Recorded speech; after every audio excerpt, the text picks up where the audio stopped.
eu vou fazer um rápido resumo de como eu comecei a considerar esse tema. Porque quem me conheceu, e a Tina me conheceu no começo da carreira, claro, eu não aceitava.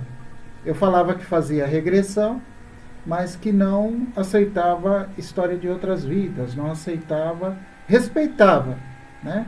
Mas aquela história respeita só para ser educado, né? Agora, resumindo, o tempo foi passando e eu estou contando uma história de mais ou menos uns 17 anos, né? Muito tempo. E o que a vida foi me mostrando? Ela foi me mostrando na minha prática terapêutica que o que eu estava lidando não era tão simples assim. Porque eu fazia regressão, mas eu não tinha controle do conteúdo que aparecia. Eu só fazia a regressão. E as coisas que iam aparecendo me mostravam algo que escapava ao controle da informação que eu tinha. E isso foi abrindo a minha mente e eu dizia assim, não. Algumas pessoas falavam assim, mas como assim você faz regressão e você não aceita outras vidas, não acredita? E eu pensava comigo, né? Não, eu vou considerar o que acontece e a partir do que acontece, eu vou criando essa realidade para mim. E hoje eu falo com muita tranquilidade que eu experienciei coisas que eu considero fantásticas. Aprendi também.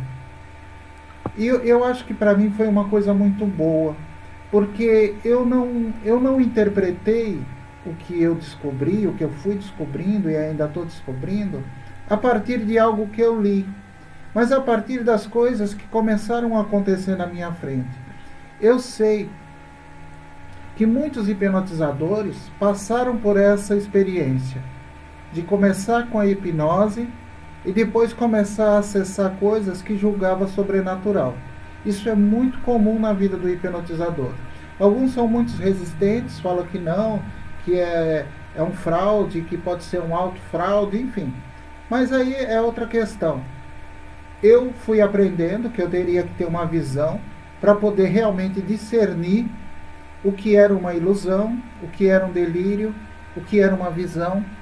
Então eu acho que é importante no nosso trabalho, quando a gente trabalha com regressão, e entender que essa história não começa, indo agora um pouco para depois, quando você fala da Bíblia, quando a gente vai discutir, conhecer, né?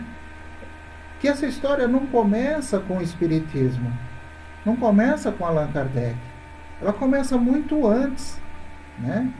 Você pega povos que já acreditavam na reencarnação em continentes que nunca tinham se encontrado. Você pega os xamãs, você pega o Platão 400 anos antes de Cristo. Né? Então, olha, esse assunto ele sempre volta. Claro que ele volta com a riqueza daquele que vai explorar, daquele que vai falar, e todas essas versões têm contribuído, né? Têm contribuído, têm ajudado. Então eu fiz essa fala para me localizar nessa história. Então, como você falou, Elizabeth, nós não estamos defendendo quem explica melhor, o que é verdade, o que é mentira, mas é um assunto que sempre está aí. É um assunto que até nos conforta, né? Para mim, hoje, tem esse significado.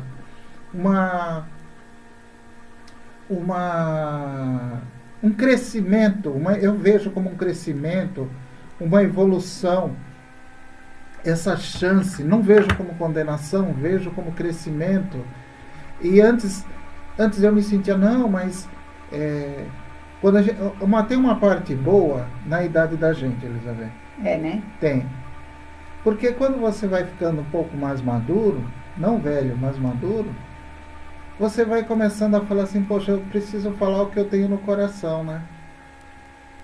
Porque eu ficava tão preocupado, puxa, mas eu era envolvido com a ciência, mas não foi isso que a vida me mostrou. A ciência me ajuda, sim, mas Eu vou muito mais além. As coisas vão muito mais além. Será que as memórias do passado estão na cabeça das pessoas? Ou será que as pessoas acessam essa memória de algo que está muito maior que ela? Né?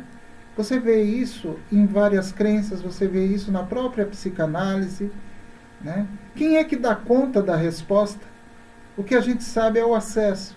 Então eu te passo a palavra agora, Elizabeth, e a gente vai nessa... Como que eu cheguei aqui? Né? Foi isso que eu quis passar para vocês. Como que eu cheguei aqui nesse campo da reencarnação? Né?